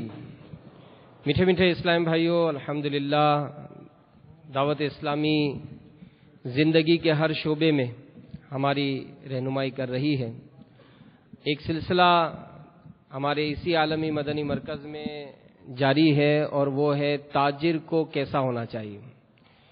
یہ ایک ایسا انقلابی اقدام ہوا ہمارے مدنی مرکز کا کہ کئی تاجر اس اجتماع میں شرکت کی برکت سے نہ صرف انہوں نے اپنے کاروبار کے معاملات کی شرعی رہنمائی لی، کئی پرانے جھگڑے آپس کے وہ ختم ہوئے، کئی بہاریں الحمدللہ اس سلسلے میں ملک اور بیرون ملک سے حاصل ہو رہی ہیں۔ اب یہ اجتماع باب المدینہ میں ہوتا ہے اور ظاہر ہے اگر تاجر کے جو بیانات ہوتے ہیں تو دیکھا جائے تو جو بھی اسلام میں یہاں موجود ہیں یا تو آپ سیٹ ہوں گے یا نوکر ہوں گے، اور یہ بیانات اور اس کی تربیت دونوں کے لیے مفید ہیں۔ تو 2 جنوری کو انشاءاللہ اتوار دوپہر 2 تا 4 تاجر کو کیسا ہونا چاہیے، اس اجتماع کا ماہانہ سلسلہ اسی عالمی مدنی مرکز فیضان مدینہ میں ہوگا۔ چند دن باقی ہیں، ہو سکے تو آپ آج ہی نیت کر لیں اور اس کی دعوت کو عام کریں۔ جو آپ کی مارکیٹ کی یونین کے لوگ ہیں، جو آپ کے سیٹ ہیں، جن کو آپ مال دیتے ہیں، جن سے آپ مال لیتے ہیں، ہر طرح سے اس دعوت کو عام کریں. آپ کی توجہ دلانے سے اگر کسی نے اپنے کاروبار کی شرعی رہنمائی لے کر اگر وہ حرام کماتا تھا، توبہ کرنے کے بعد اس نے اپنے رزق کو حلال کر لیا، تو نہ صرف اس کی بلکہ اس کے اہل خانہ پر بھی آپ کا بہت بڑا احسان ہوگا. تو نیت کر لیں کہ انشاءاللہ 2 جنوری کو ہونے والے تاجر اجتماع میں ہم سب شریک ہوں گے اور اس کی دعوت کو بھی بھرپور کامیاب کریں گے انشاءاللہ. اللہ تعالی ہم سب کی مدد فرمائے. گنبد خضرا کا تصور باندھ کر مل کر ایک آواز ہو کر 11 بار درود و سلام پڑھ لیجئے. الصلاة والسلام عليك يا رسول الله، الصلاة والسلام عليك يا حبيب الله، الصلاة والسلام عليك يا نبي الله، الصلاة والسلام عليك يا نور الله، الصلاة والسلام عليك يا رسول الله، الصلاة والسلام عليك يا حبيب الله، الصلاة والسلام عليك يا نبي الله، الصلاة والسلام عليك يا نور الله، الصلاة والسلام عليك يا رسول الله، الصلاة والسلام عليك يا حبيب الله، الصلاة والسلام عليك يا نبي الله، وعلى آلك وأصحابك يا نور الله. حسبي ربي جل الله، ما في قلبي غير الله، نور محمد صلى الله، لا إله إلا الله، لا إله إلا الله، لا إله إلا الله، لا إله إلا الله، لا إله إلا الله، إلا الله إلا الله إلا الله إلا الله إلا الله إلا الله إلا الله إلا الله إلا الله إلا الله إلا الله إلا الله إلا الله إلا الله إلا الله إلا الله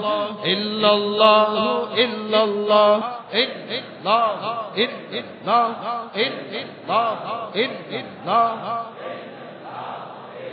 لا إله إلا الله محمد رسول الله صلى الله تعالى عليه وسلم. لا إله إلا الله محمد رسول الله صلى الله تعالى عليه وسلم. اللہ اللہ اللہ اللہ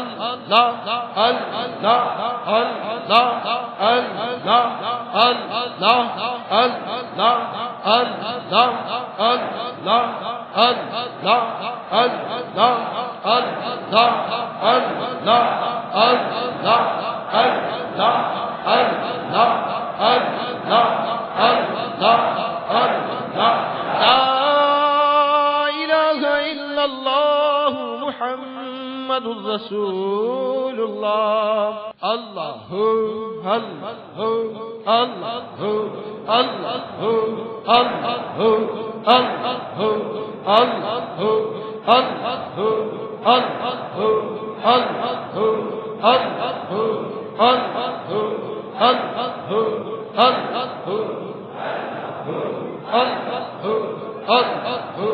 اللہ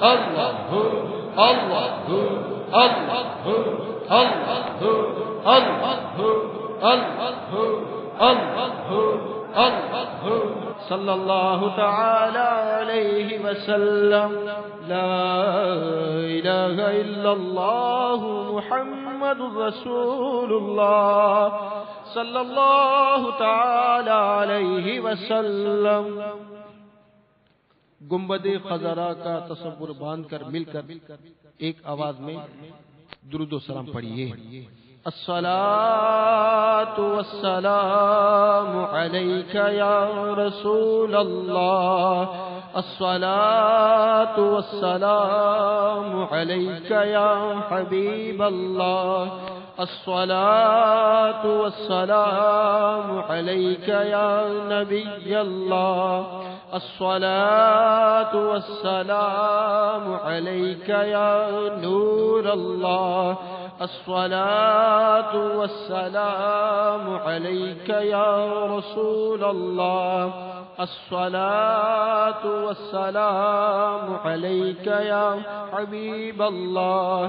الصلاة والسلام علیک یا نبی اللہ. الصلاة والسلام علیک یا نور اللہ. الصلاة والسلام علیک یا رسول اللہ. الصلاة والسلام علیک یا حبیب اللہ. الصلاة والسلام علیک یا نبی اللہ. وعلى آلك وأصحابك يا نور الله. الحمد لله رب العالمين الصلاة والسلام على سيد المرسلين يا أرحم الراحمين يا أرحم الراحمين يا أرحم الراحمين يا ربنا يا ربنا يا ربنا يا ربنا يا ربنا يا الله يا رحمن يا رحيم. جزا الله عنا سيدنا ومولانا محمدا صلى الله تعالى عليه وآله وسلم ما هو أهله.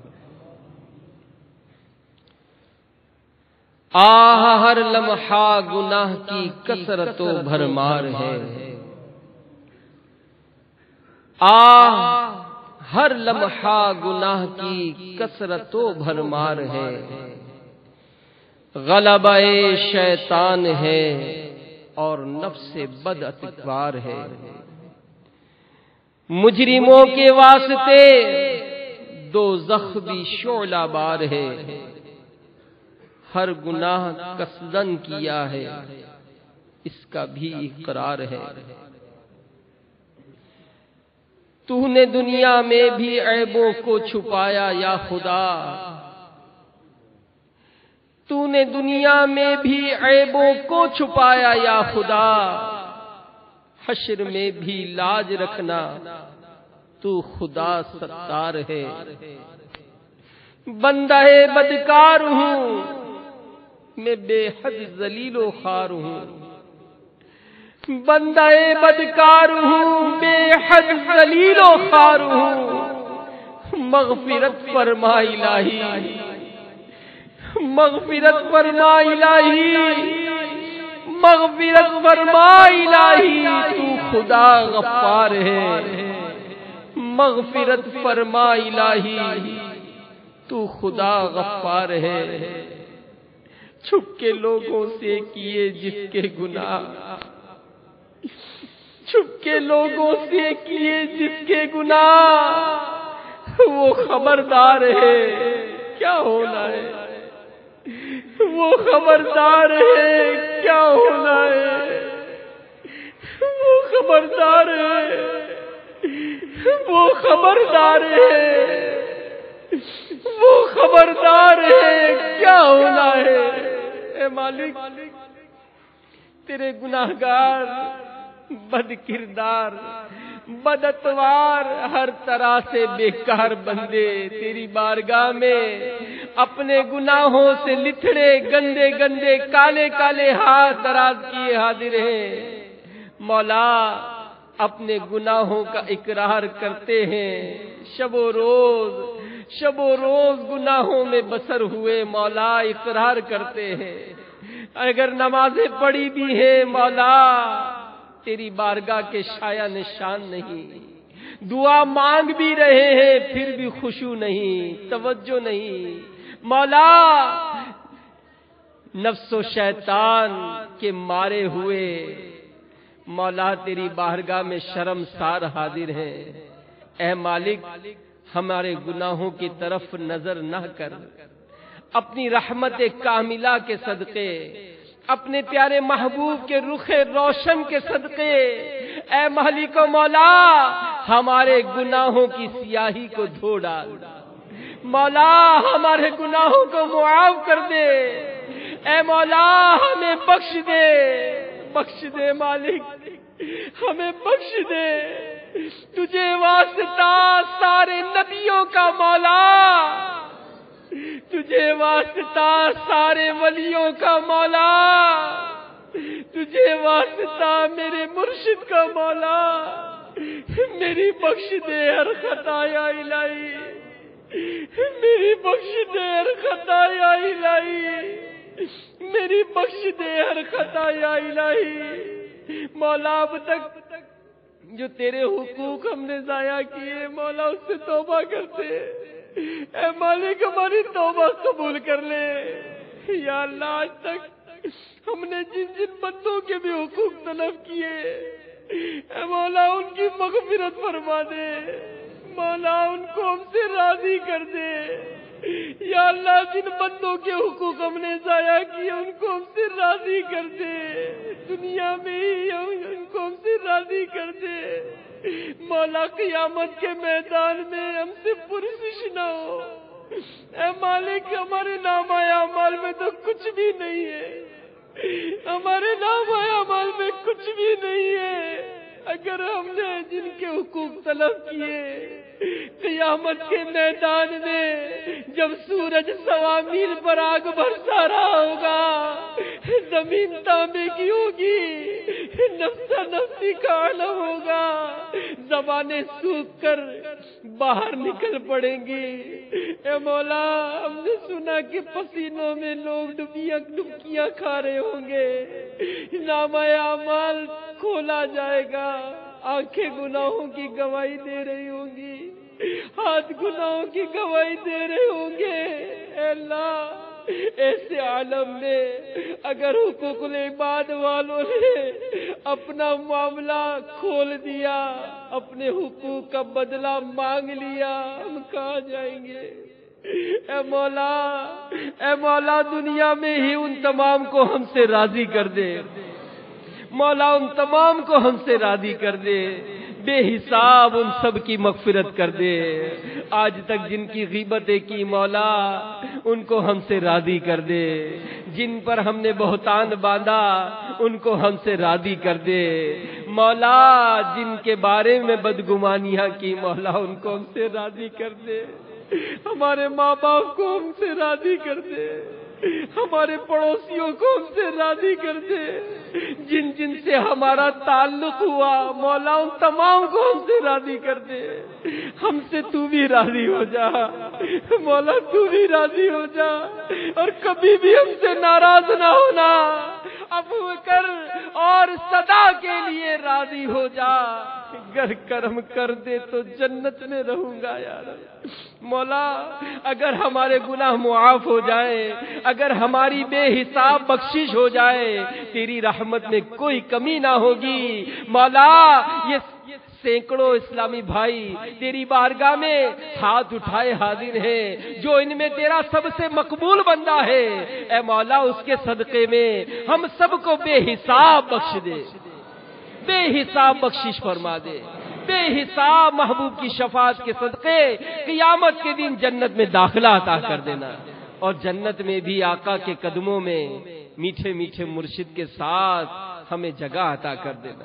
یا اللہ ہمارے تمام مرحومین کی مغفرت فرما، یا اللہ ہمارے تمام مرحومین کی مغفرت فرما، جو ایمان کے ساتھ رخصت ہوئے مولا سب کے درجات کو بلند کر دے، سب کی قبر کی منزلیں آسان کر دے، مولا سب کی بے حساب بخشش فرما دے، جو بیمار آئے ہیں مولا صحت دے دے، بیماروں کے نمائندوں کی بھی جھولیاں بھر دے، ہمارے سارے مریضوں کو اچھا کر دے، سب کی تکلیفیں دور کر دے، بیماریاں دور کر دے، قرض داریاں دور کر دے، بے روزگاریاں دور کر دے، گھریلو ناچاکیاں دور کر دے، مقدمے بازیاں دور کر دے، بے اولادگیاں دور کر دے، اے مولا جن کے رشتوں میں رکاوٹیں ہیں ان رکاوٹوں کو دور کر دے، یا اللہ سب کے گھروں پر رحمتوں کا نزول فرما، ہمارے گھر والوں کو شریعت و سنت کا پابند بنا، ہمارے بچے کو نیک بنا دے، ہماری مسجدوں کو آباد کر دے،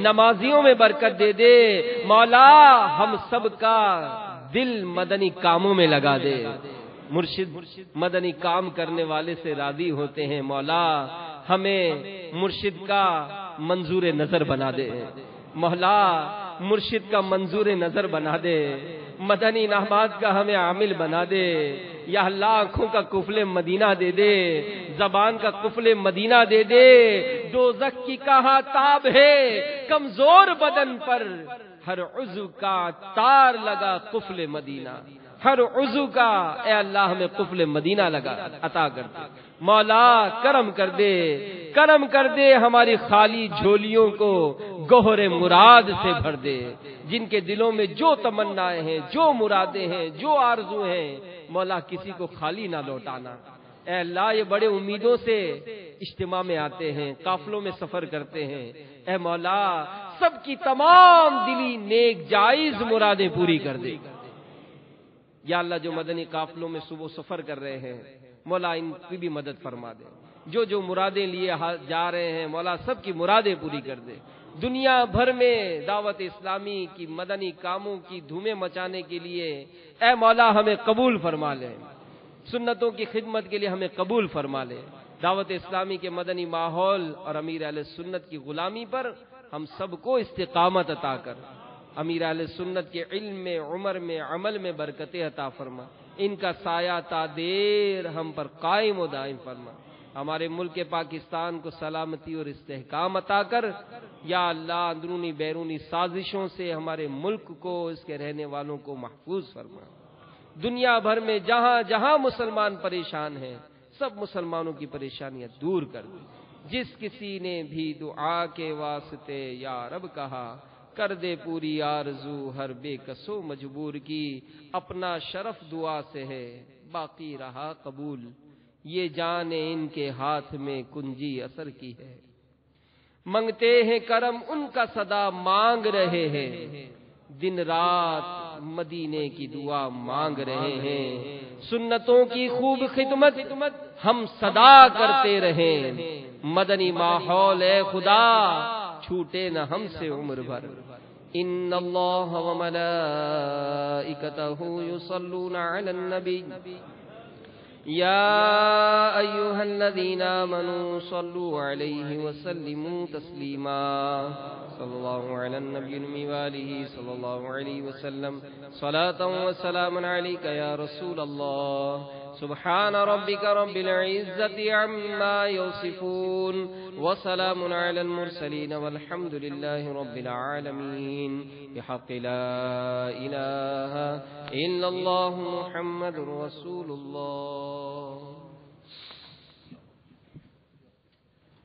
اے دین حق کے رہبر تم پر سلام ہر دم، اے دین حق کے رہبر تم پر سلام ہر دم، میرے شفیع محشر تم پر سلام ہر دم، میرے شفیع محشر تم پر سلام ہر دم،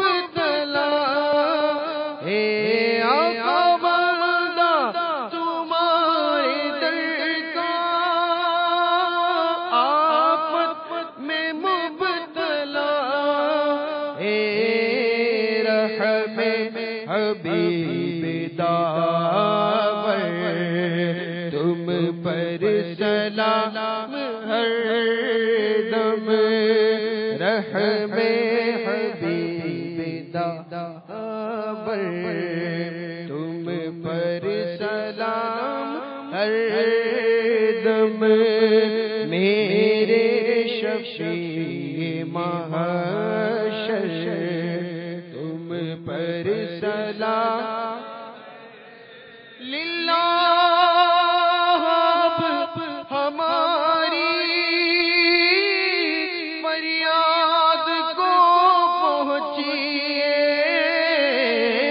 للہ ہماری اب تو فریاد کو پہنچیے آقا للہ اب ہماری فریاد کو پہنچیے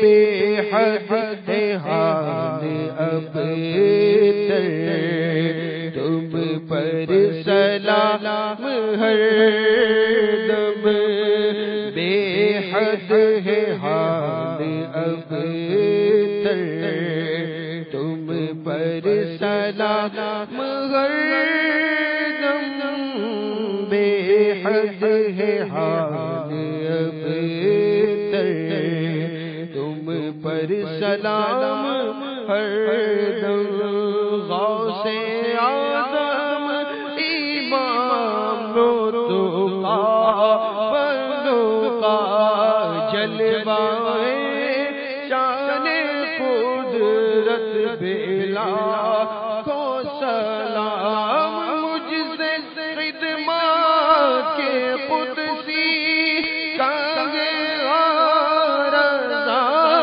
مجھ سے خدمات قدسی کہے رضا مصطفیٰ جان رحمت اللہ کو سلام شمع بز میں ہدایت اللہ کو سلام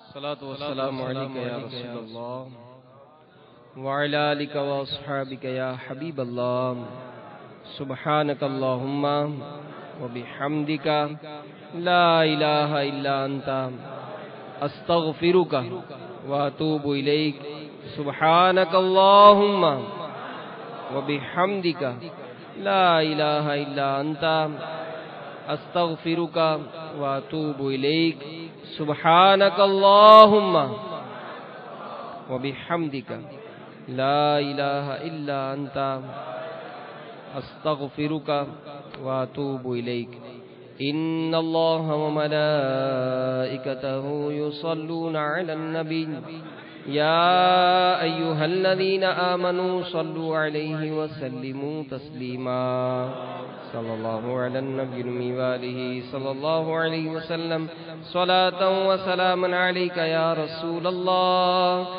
سبحان ربک رب العزة عما یصفون وسلام على المرسلين والحمد لله رب العالمين بحق لا إله إلا الله محمد رسول الله